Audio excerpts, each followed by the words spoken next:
Boyfriend wants an abortion, I don't. So I, 26 female, just found out that I'm pregnant, thinking around 6 to 7 weeks, but I haven't gone to the doctor yet. So when I told my boyfriend, 29 male, dating for 1.5 years, that I was pregnant, he was like, "Oh, this is obviously your choice and I'll support you through it." We went to dinner that night, and I told him that I was 80-20. 80% of me wanted to keep it, and 20% wasn't sure. We talked about what would need to change because we don't live together, and I'm halfway through with graduate school, working on my MSW. We talked about everything, how I would stay in school and focus on finishing and being a new mum that first year before I went back to work, and decided we were going to keep it. The next day, while I was at work, he texted me that we needed to talk. So when I got home, he came over and told me that he changed his mind, and we weren't ready, and he wants me to get an abortion. I said that I knew that it would be hard, but it's not like we are teenagers. Our priorities would have to change, but it's not like we can't get it together. He said he doesn't want to struggle, and he doesn't want to do it now. We started arguing, because I said I would think about what he said and make my own decision. He said I was being selfish, and I have this fantasy in my head about being a mum. Maybe he's right.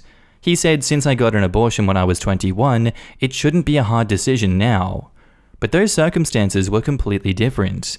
I had no job, I wasn't dating the guy seriously, and he made it clear the only help I would get from him was financial, so it was an easy choice. This feels different. I just don't know what to do now. I made the appointment at Planned Parenthood for 2 weeks, but I keep going back and forth. I don't want to force him into a situation he doesn't want to be in, but I feel like he's pressuring me to make the choice that he wants. I think he's just freaking out, and the initial shock is weighing on him, but he has completely shut down any conversations. I don't know if I want advice or just to vent. This is really a lot, and I don't know where to go from here. And now in the comments, first of all, you need to talk to your boyfriend again, in a few days. He has changed his mind overnight, it could change again. You need to have a detailed discussion about his concerns, and you need to listen. Not just dismiss him with arguments like, "We aren't teenagers anymore." It won't lead to a healthy conversation. Let him talk himself hoarse. Think about what he is saying, and then say your piece. See if you can assuage his fears. If you can't, then your boyfriend has made his feelings clear, so you need to decide if you can be single mom. Not everyone wants to be a single mom, but ultimately if you do this, it's likely your relationship will break down. I am a woman, and I hugely believe in men taking responsibility rather than leaving women to cope on their own when it's clear that they have behaved irresponsibly and think that they get to wash their hands of it and leave. However, in this situation, I feel for your boyfriend. You are in a committed relationship and not trying for a baby. This sounds like an accident or contraception failure rather than irresponsible behavior. In that context, it is personally my opinion that you shouldn't ask for child support from your boyfriend. He has no choice whether you keep it or not, but it sounds like he has genuine concerns about the impact this will have on the quality of both your lives. So, if his decision is that he doesn't want the baby, I don't think it's fair for him to endure the negative impacts of having a child regardless of his feelings, i.e., having to struggle financially to pay child support or struggle emotionally and mentally with being a father. If you want to keep the baby, please let him just get on with his life. I would advocate just as strongly if your differences of opinions were reversed. He wouldn't be allowed to force you to have an abortion, so don't force him into fatherhood. You can do this on your own. You just need to decide if you want to. And OP replies, "Yes, I was on birth control, and it failed. We could have been smarter by using condoms." That's a point that he's brought up. He said that if we were trying for a baby, I wouldn't have been on birth control, but we weren't because we are not ready. Someone else says, "And please stop saying that he's just freaking out and will change his mind. You sound exactly like you were trying to trap him and are disregarding his reality. You have every right to keep it, but you are being dismissive as hell of his feelings. It's gross." And OP replies, "I don't expect him to change his mind. Sure, that would be great, but if I make this decision, it will be because I'm prepared to move forward by myself. If anyone's feelings are being dismissed, it's mine. I explained how difficult emotionally and physically an abortion would be for me, and he said, 'You'll get over it.' I said I believed that we would get ourselves together and be great parents, and instead of talking out the issues, he said that I'm living in a fantasy land of being a mum. So how is that not dismissing my feelings?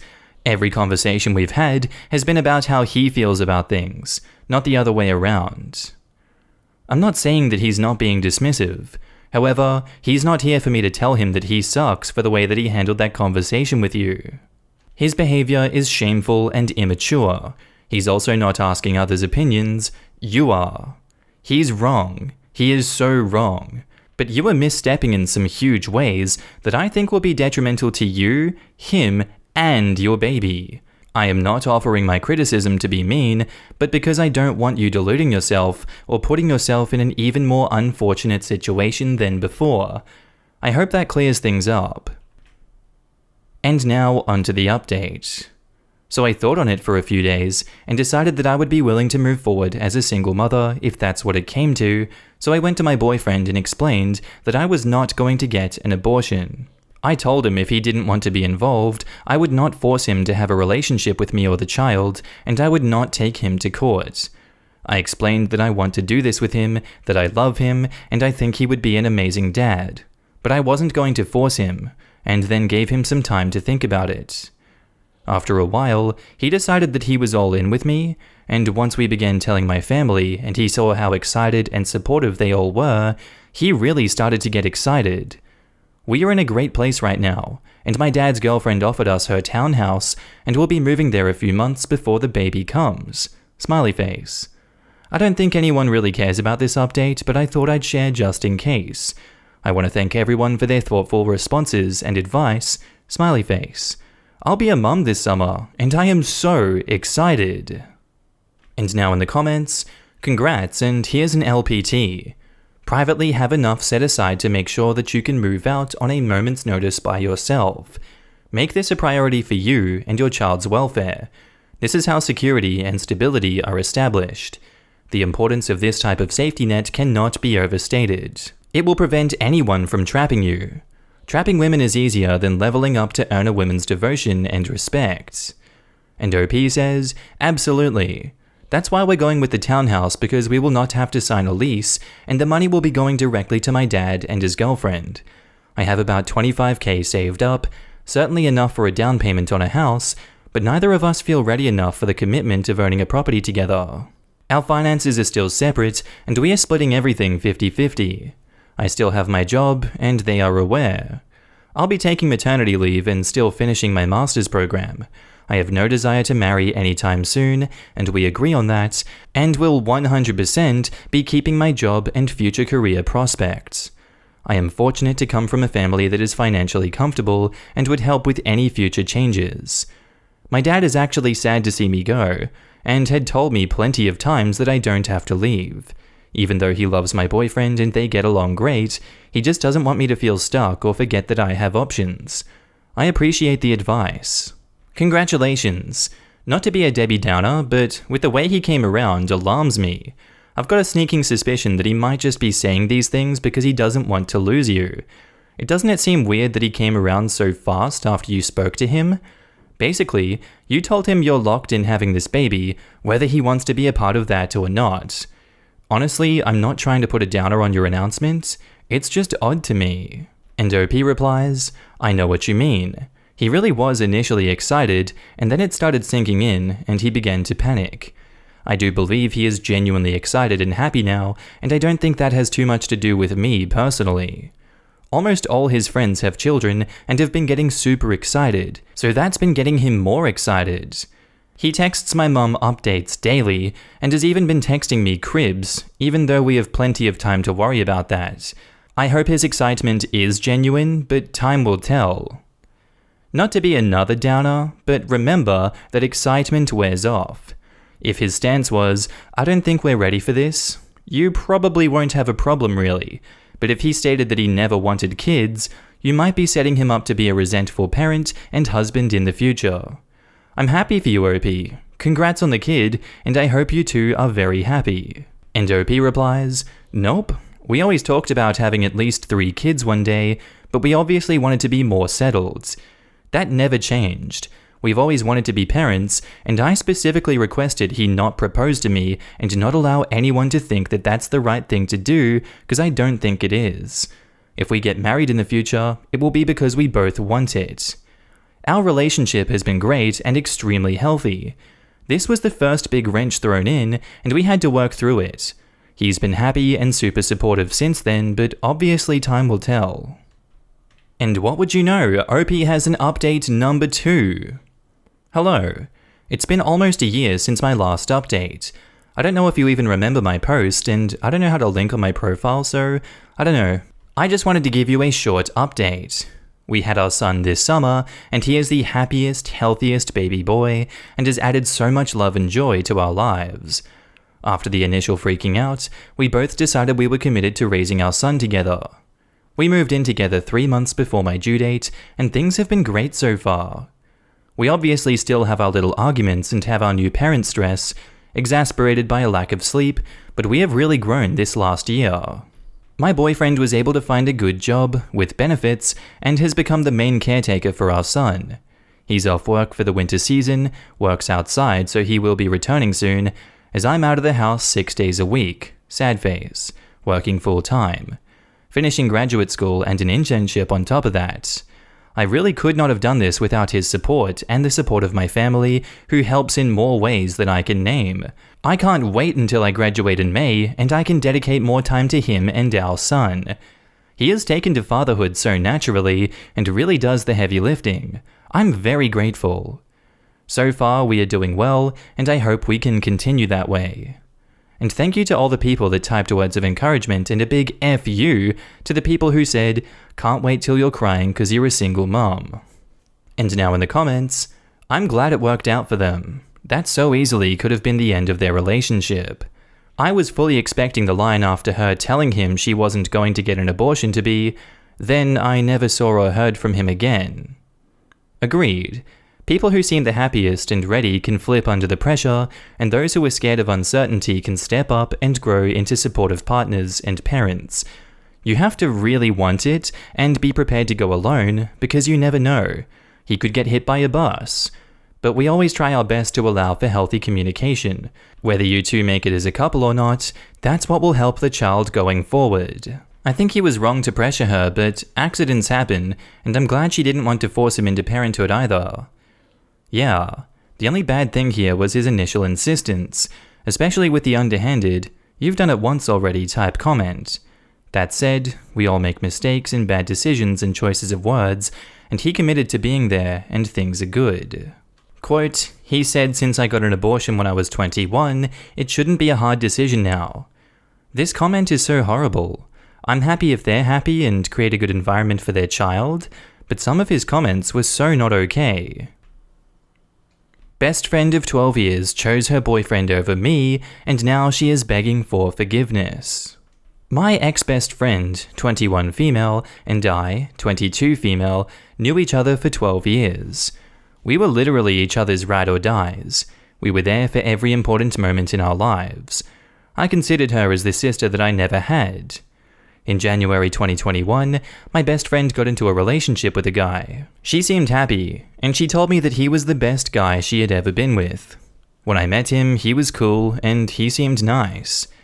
Fast forward to May 2021, one night I was out with some other friends, and we went to this spot that we would usually hang out at. My best friend wasn't with us because she was working that night. I ended up running into her boyfriend and his friends. My friend group and his group ended up chilling together, and everything was cool. I had only one drink that night because I had to get up early the next morning.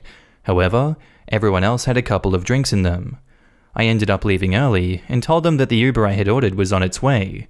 My best friend's boyfriend offered to walk with me because he also had to go out to smoke. We ended up outside, and I proceeded to also have a quick smoke before my ride arrives. We start talking about trivial stuff, and then about my best friend. I told him that it sucked she wasn't able to come out that night. At first he agreed with me, but then he said, "Yeah, but if she was here, we wouldn't be talking right now," which rubbed me the wrong way. I was looking at my phone to see where the Uber was, and pretended that I didn't hear what he said. He repeated what he said, and went on to add that if he wasn't with my friend, he'd be pursuing me. I ended up snapping at him and told him that what he was doing is screwed up. My Uber was pulling up, so I told him to get lost and got inside the car. I ended up texting my friend on my way home and told her that I needed to speak to her urgently and that she should call me when she gets off in the morning. I didn't tell her what it was because I felt like this type of information needs to be told face to face or at least be heard. When the next morning came, she had not called me, but she had seen the text message because the read receipts were on. I called her, and the minute that she picked up, I could tell she was pissed. I asked her how she was doing, and she was being very short with me. After a few awkward moments, I told her that I needed to tell her about something that happened the night before, and she said, "I know." Turns out that her boyfriend had texted her the night before that I had tried to flirt with him. According to him, I was trying to take advantage of him being drunk to flirt with him while we were smoking, and that he rejected my advances. To make it worse, he picked her up that morning from her job and fed her more lies about that night. She ended up cussing me out, and to be honest, I started cussing her out too. I told her she was an idiot for believing any of that, but it's like she wouldn't hear it. Our friendship ended that day, and we did not speak from May 2021 to today, March 2022. She called me from a new number, as I blocked her, and basically said that she was sorry for believing those things, that he had cheated, and that she now realizes how much of a liar he is. She said it doesn't excuse what she did, but she believed him because she loved him and thought he was the one. She was crying during the call, and I could feel her emotions. I'm so conflicted. This is my ex-best friend of 12 years, the person that I practically grew up with. Normally, I would never take someone back, but there is a lot of history between us, and I feel so conflicted. I still love her to this day. Should I try to salvage our friendship and give her another chance? Edit suggested that I add this here. I suspect she caused issues in my other friendships. We shared friends in common, and when all of this happened, they distanced themselves from me, and our friendships turned into acquaintances. This all happened after we stopped being friends, and I never told any of them what had happened, and never asked out of shame. This is a big reason why I'm struggling to make a decision.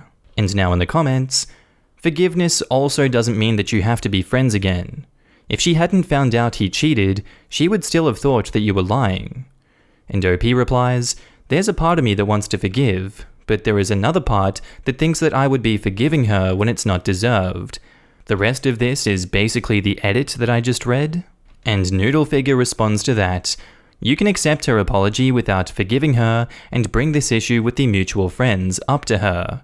Say, I'm glad you finally see who he is, but it still hurts that you crap on your best friend of 12 years for a guy that you only knew for 4 months. You didn't even hear me out. If you hadn't found out that he was cheating, you wouldn't be apologizing. I also suspect that you are the reason our mutual friends distanced themselves from me, which hurts a lot as well. They think I'm someone that I'm not. Have you apologized to them yet? While I accept your apology, I can't be sure you are not still a toxic person. Could you once again think some guy is the one after only 4 months and toss me out like trash like I don't matter? That hurt too much for me to want to risk again.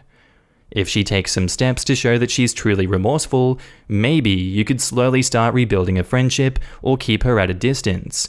But you also don't owe her a thing.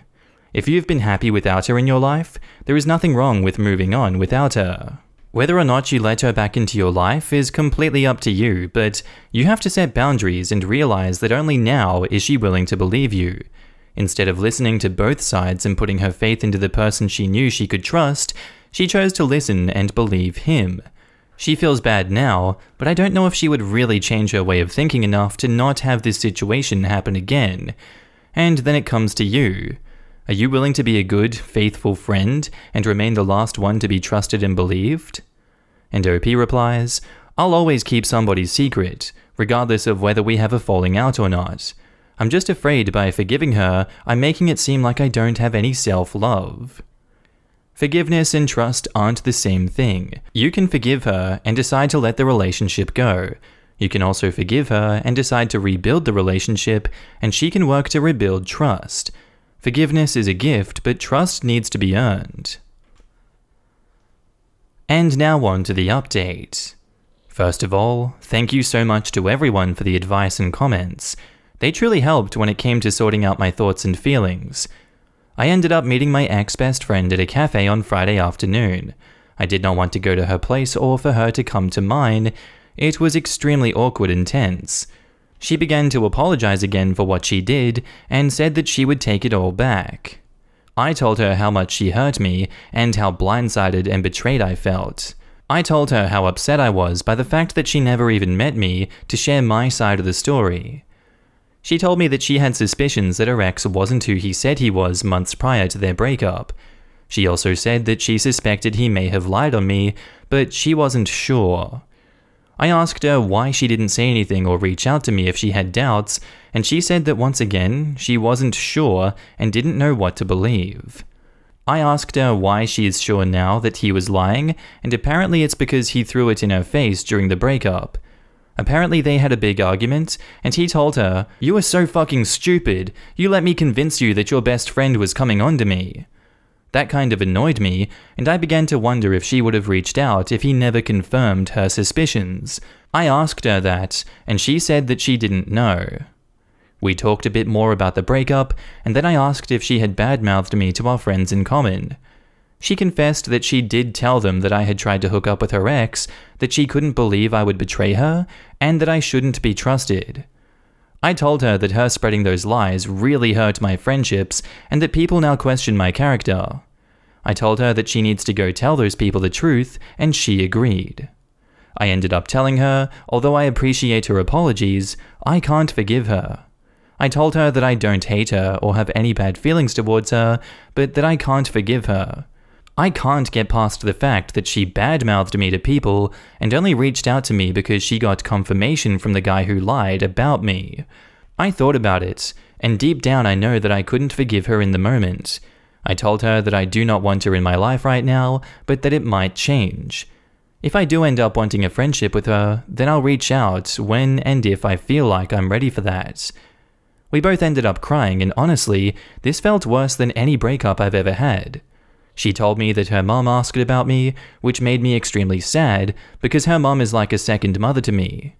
Not only did I lose my best friend, but I lost a second family. Since that meeting, some of our friends have reached out and said sorry for icing me out. I assumed she must have told them the truth. I haven't responded because I honestly am upset that they picked a side without even asking me what happened. At this point, I really do not want to deal with any of them. That's all. Once again, thanks to everyone for the help, I truly appreciate it so much. And now in the comments, that's really sad. A friendship breakup can be equally as bad. I'm sorry your friend did this to you. And OP replies, it truly feels horrible. I wouldn't wish this on anyone. I'm also sorry your friends did this to you. It wasn't just a betrayal by your best friend, but also all of the ones that just iced you out without finding out if what she said was true. Never mind it being that boyfriend, but for them to all do that off one incident, and without even talking to you about it, would upset me as much as what your ex-best friend did, as if the entire time the character you had displayed wasn't worth asking what happened. I gather from the post that you're probably not going to be reaching out anytime soon, if at all, with those former friends as well. Regardless, I think you handled this very empathetically and balanced with respect to your former bestie and the time you did have together. You were willing to meet her to give yourself closure and resolved things in a manner that was what you needed. Kudos to you for standing up for yourself and being willing to realize that as much as you want what you had back then, that it won't be the same and you might never feel that same way again. You gave her the graciousness of an out that many others might not have done. I hope you heal from this and find your way forward. That was a very difficult situation, and 12 years of close friendship gone. But you made the right decision. The betrayal, and not even listening to your side after all those years, is unforgivable in my book. Glad that you left an opening to rekindle things though, if you ever change your mind. Personally, I'm way too forgiving and giving second or many chances, so kudos to you. These were all bad friends. I seriously can't imagine believing something like this about one of my friends without listening to their side. This must have been a very painful experience for OP, but I think she will be better off in the long run without folks who could toss her aside so easily. In defense of the other friends, there's a fine line to toe when it comes to drama like that. If you assume OP's friend is telling the truth, then asking the other person could be seen as sticking your nose in other people's business, especially since these people are in their early 20s and emotional maturity isn't exactly something people that age are known for. Personally, I don't think OP is wrong to just be done with all of them. Some wounds just never heal. But I don't think the friends are entirely in the wrong for assuming their friend wasn't lying, intentionally or otherwise, especially if they didn't want to be caught up in someone else's drama.